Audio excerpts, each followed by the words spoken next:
प्रभावशाली व्यक्तित्व, प्रखर चिंतक, एक आम भारतीय सा, भीड़ में गुम हो जाने वाला सामान्य सा चेहरा, जिसके दुबले पतले शरीर में समाया हुआ था आकाश सा व्यक्तित्व, समुद्र सी गहरी सोच और समय पर परिवर्तन के पदचिन्ह छोड़ जाने की अदम्य क्षमता।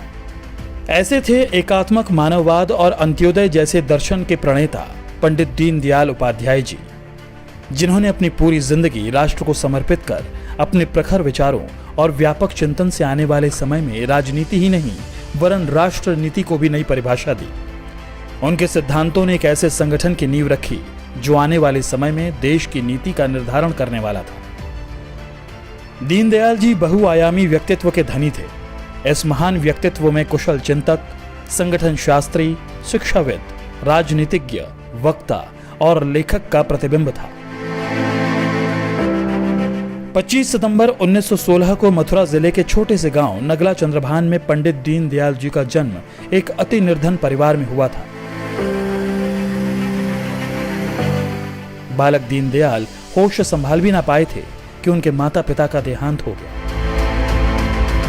दीनदयाल जी ने सीकर के कल्याण हाई स्कूल से मैट्रिक और पिलानी के बिरला कॉलेज से इंटर की परीक्षा पास की। इन्हें दोनों ही परीक्षाओं में गोल्ड मेडल प्राप्त हुआ। यह कहना मुश्किल है कि यह उनके जीवन की यात्रा का आरंभ था या जीवन के संघर्षों की यात्रा की शुरुआत। सीकर के महाराज ने दीनदयाल जी की प्रतिभा को देखकर उन्हें छात्रवृत्ति भी दी। कानपुर के सनातन धर्म कॉलेज में उन्होंने बीए की पढ़ाई की। जो विषय यहाँ पढ़ाए जाते थे, दीनदयाल जी ने उसका मन लगाकर अध्ययन किया। लेकिन दीनदयाल जी ने यहाँ वह शिक्षा और दीक्षा भी ली जो इस कॉलेज के पाठ्यक्रम का हिस्सा नहीं थी।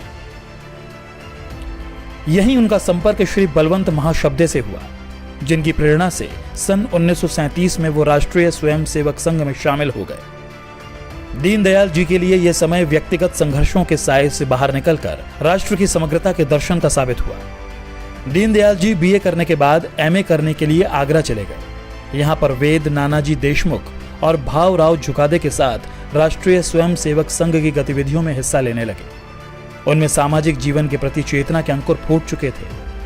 उनके मामा, जिन्होंने बचपन में उनका लालन पालन किया था, उन्हें लगने लगा था कि भांजा अब पढ़ लिख गया है, परिवार के लिए कुछ करेगा। लेकिन दीनदयाल जी का परिवार तो बहुत विशाल था। समस्त राष्ट्र अब उनका घर बन चुका था और समस्त भारतवासियों को उन्होंने अपना परिवार मान लिया था। दीनदयाल जी का लक्ष्य कुछ और ही था। उन्होंने अपने लक्ष्य की प्राप्ति के लिए सिविल सेवा परीक्षा में उत्तीर्ण होने के बावजूद उसका परित्याग कर दिया।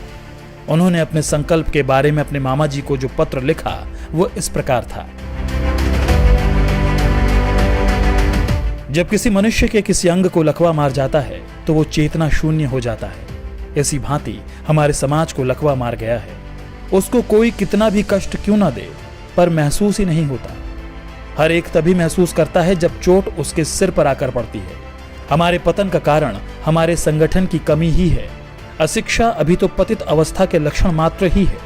इसलिए संगठन करना ही संघ का ध्येय है। इसके अतिरिक्त और वो कुछ भी नहीं करना चाहता। परमात्मा ने हम लोगों को सामर्थ्य बनाया है, क्या फिर हम अपने में से एक को भी देश के लिए नहीं दे सकते? आपने मुझे शिक्षा दीक्षा देकर इस प्रकार से योग्य बनाया, क्या आप मुझे समाज के लिए नहीं दे सकते, जिस समाज के हम ऋणी हैं?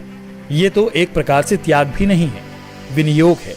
समाज रूपी जीवन में खाद देना है। फिर दीनदयाल जी ने पीछे मुड़कर नहीं देखा। देश स्वतंत्र हो चुका था, पर समाज संगठित नहीं था। देश में कई विसंगतियां पैदा हो रही थी। उनमें सत्ता का लोभ नहीं, समाज में वैकल्पिक विचारधारा की स्थापना का दृढ़ निश्चय था। इस उद्देश्य के लिए वो जी जान से जुट गए। दीनदयाल जी के अनुसार भारत जिन समस्याओं का सामना कर रहा है उसका मूल कारण उसकी राष्ट्रीय पहचान की उपेक्षा है। आर्थिक योजनाओं तथा आर्थिक प्रगति का मैप समाज के ऊपर की सीढ़ी पर पहुंचे हुए व्यक्ति नहीं, बल्कि सबसे नीचे के स्तर पर विद्यमान व्यक्ति से होगा। अनेकता में एकता और विभिन्न रूपों में एकता की अभिव्यक्ति भारतीय संस्कृति की सोच रही है। यहीं से उन्होंने अंत्योदय की परिभाषा रची। दीनदयाल जी के इन्हीं विचारों को ध्यान में रखकर डॉक्टर श्यामा प्रसाद मुखर्जी ने कहा था कि अगर भारत को 2 दीनदयाल मिल जाते तो भारत का राजनीतिक परिदृश्य ही अलग होता।